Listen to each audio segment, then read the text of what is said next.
From the Library of Congress in Washington, D.C.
Whoever you are, wherever you live, water is the liquid of life, as vital as the air you breathe. All the ancient races knew that not only life itself, but the very roots of society were dependent on water. And the rain god always stood high in the pantheon of deities. Never has there been built since the beginning of time a human habitation that was far from water supply. Water on the surface, or a store of water close by underground. Nowadays, most of us fetch and carry no more. Water is delivered to us where we need it, whenever we want it. Turn a faucet, and there is water, at any hour of the day or night. We are connected with a cosmic cycle, a gate and a pipeline to the clouds, and to all the earth and sea. That pipeline runs through the frames of our houses, under the surface of our streets, back through the treatment plants, the aqueducts, the reservoirs. No matter what the route, our water supply leads to the clouds.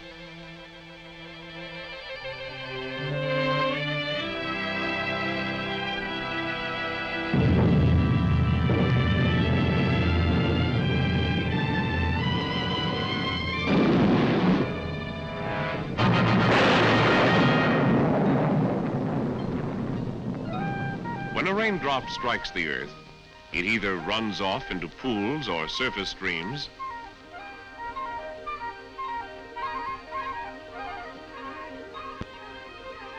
or it sinks into the ground.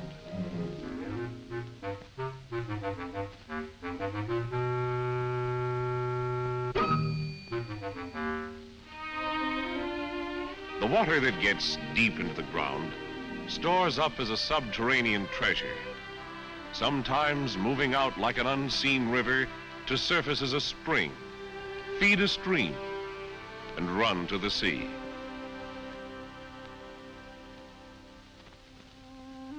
Some of the water never gets deep down.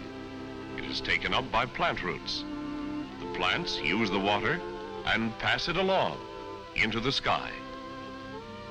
180 gallons may transpire from a big oak tree in a day. An acre of grass may send up 750 tons of water in one growing season.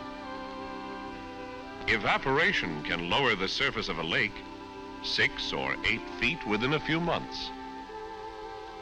Surface water of streams, except that which evaporates, runs to the sea, to be drawn up to form clouds.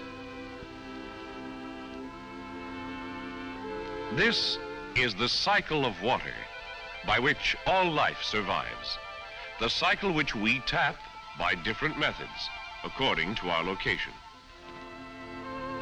In some cases, we gather our water from distant streams and store it in reservoirs.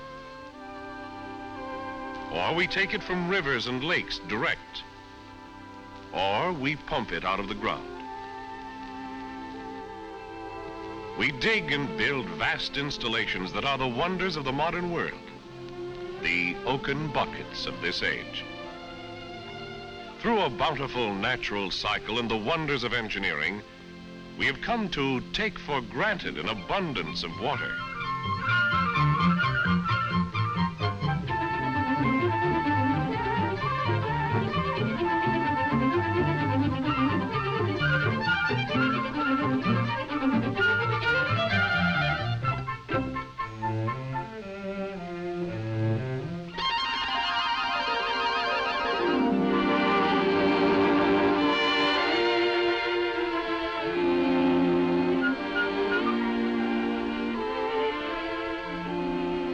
But to all too many U.S. communities in recent years has come a rude awakening.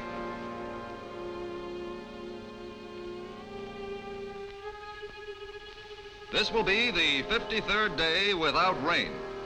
The forecast is fair and warmer. According to city officials, there is not enough water to maintain pressure for another 30 days.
Dare we take our water supply for granted, as we do the air we breathe? In many parts of the United States, long-established sources of water, unfailing even in the driest seasons, have become inadequate, shallow basins. Underground water, once close to the surface of the earth, has fallen as much as 800 feet in some locations. Prolonged water famines are turning once fertile farmlands into arid wastes.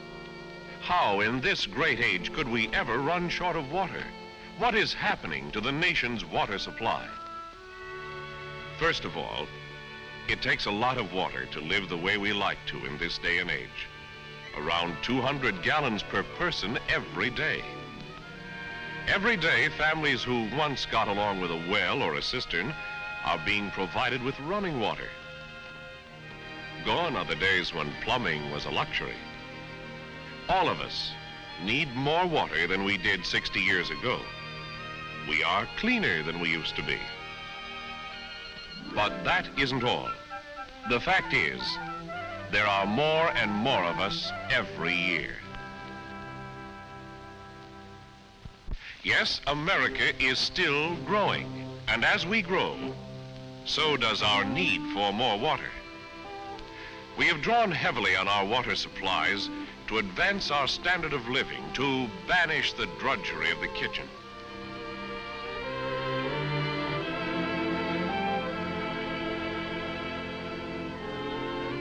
More and more air conditioning is a factor in our trend to comfortable living. The air conditioning system of a large building may use 3 million gallons of water a day, as much as a city of 25,000 people. And in industry today, water is the universal raw material. Almost no product we take for granted could be made without water. From the steel your car is made of, to the gasoline that turns its wheels, from the can of peas you will find on the table, to the baby's new rompers. Pure water in fabulous quantities. 24 gallons to produce a pound of paper. Up to 10 gallons to produce a can of vegetables. 70 gallons to make a pound of woolen cloth. 10 gallons of water to produce every gallon of gasoline. 65,000 gallons to produce a ton of highly finished steel. 750 gallons of water to produce a ton of dry cement. In agriculture, there is still another growing use for water. Irrigation, which turns barren acres into productive farms, was once confined to the West. Now, the watering of more than 1 million acres east of the Great Plains is a common practice. But even as the need for more water grows, the watersheds, which nature fashioned to give us an ample supply, are being despoiled. Cut over, burned over land has been exposed to the gouge of the rain, letting it cut off topsoil and run uselessly away with a load of silt to clog dams and reservoirs. Because of silt deposits, it is estimated that 1 out of 5 of the nation's reservoirs will be useless in less than 50 years. Unchecked stream pollution, which befouls our lakes and rivers with filth and scum, is ruining billions of gallons of water every year. To reclaim much of this contaminated water by purification, as well as eliminate natural impurities, intricate water treatment plants have been built. As many of our cities have continued to expand, however, they have outgrown their water treatment plants. The lack of waterworks facilities and equipment is still another reason for short supply. Strange as it may seem, there is all the water there ever was. But today, it is too often in the wrong places, or too much at the wrong time. As spring follows winter, streams overflow and flood the towns and farmlands. When this happens, droughts and water shortages are far from our minds.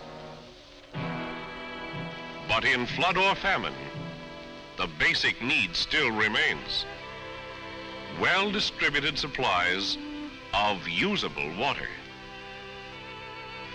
Today, the men of the waterworks industry are hard at work keeping our water supply in balance. Because local water shortages are part of a large regional problem in many instances, waterworks engineers are pooling their skills and resources on a regional and interstate basis. And on their efforts to provide abundant water in the years ahead depends the pattern of life for a nation. The stakes are high for all of us. But the job is being charted with vision and determination. Nature's pipelines, the watersheds, will have to be reforested wherever they have been stripped of their protective covering. Man-made pipelines will have to reach far out to tap the clear wilderness lakes, as well as the hidden treasures of groundwater.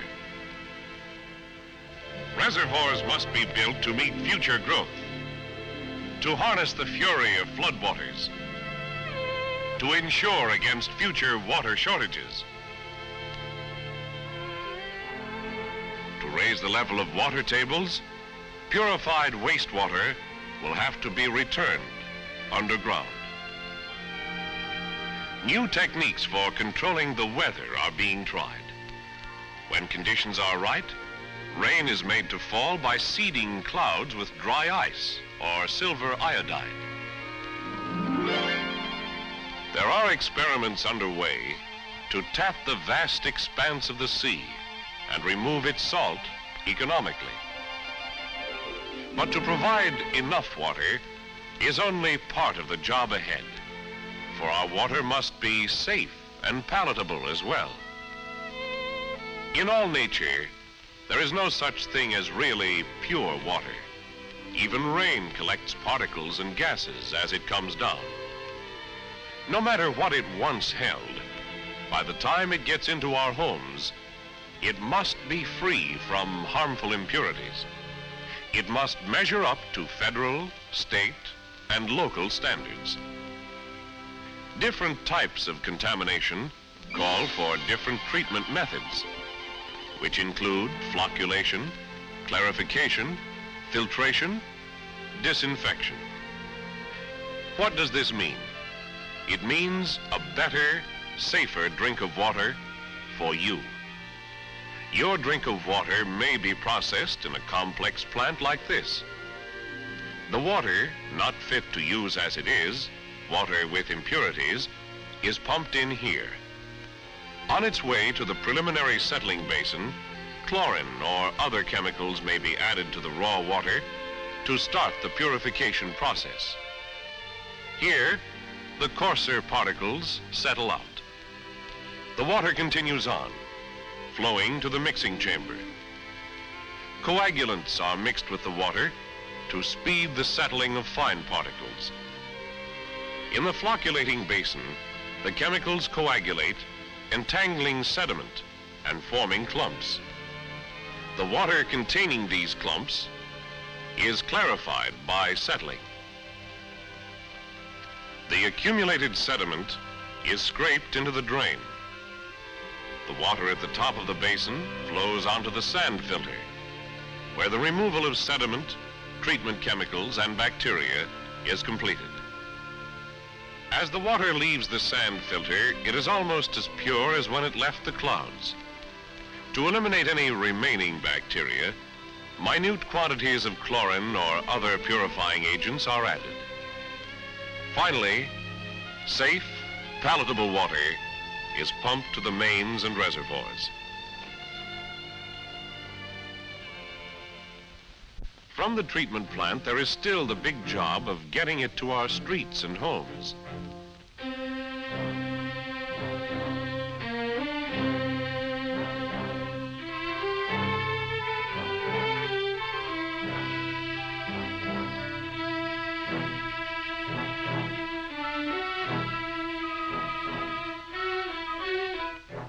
Yes, waterworks operation is a skilled and technical profession, requiring trained and experienced personnel. This is a big industry, water supply. By weight of material handled, 7 times as big as all other industries put together. To keep us supplied around the clock, it takes big installations with proper types of equipment. Buildings, basins and filters, power substations, electric switching equipment, electric motors and pumps, automatic pumping stations, But vast though today's waterworks installations may be, they are not sufficient for the years ahead. The United States Public Health Service reports almost 6,000 communities with no waterworks need and could support such facilities. To meet these needs, as well as to provide for the normal expansion of existing waterworks, will mean an estimated 3,000 new treatment plants, 9,000 wells and well pumps, 8,000 water storage tanks, and more than 45,000 miles of water pipe. we must meet these needs. We are to have enough safe water, wherever and whenever we want it. A glassful for any young citizen in the middle of the night.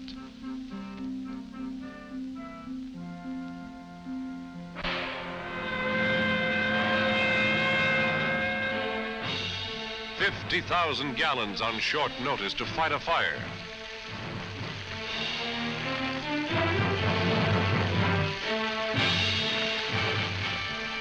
Several 100,000 gallons before the blaze is out. The waterworks men have the answers to the problem. With your help, they can put their plans to work to provide plenty of safe water for tomorrow. You and I must understand and support the water supply projects affecting our communities. In addition, we can see that not one drop of this life-giving liquid is wasted.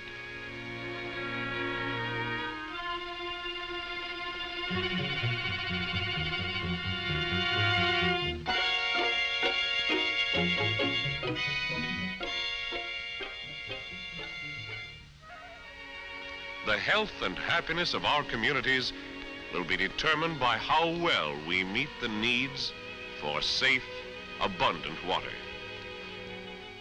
For we, too, are part of the cycle, like the oak tree and the acres of grass. Without water, life dries back to a crust, a world of dust and sun. Without water, life of individuals or nations perishes.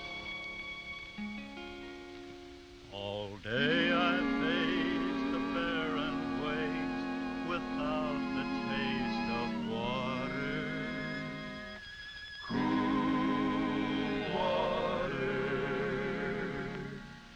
Old Dan and I with throats burned dry and souls that cry for water. Cool water, clear water, water, cool water.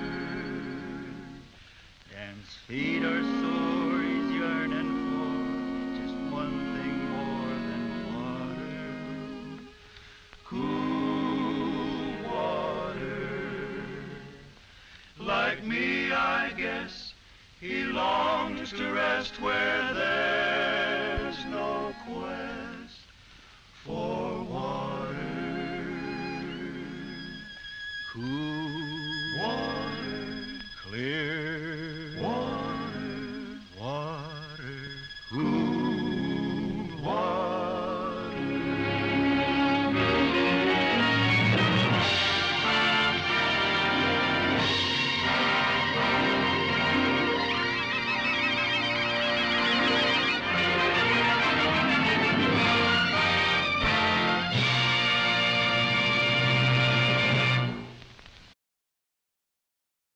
This has been a presentation of the Library of Congress.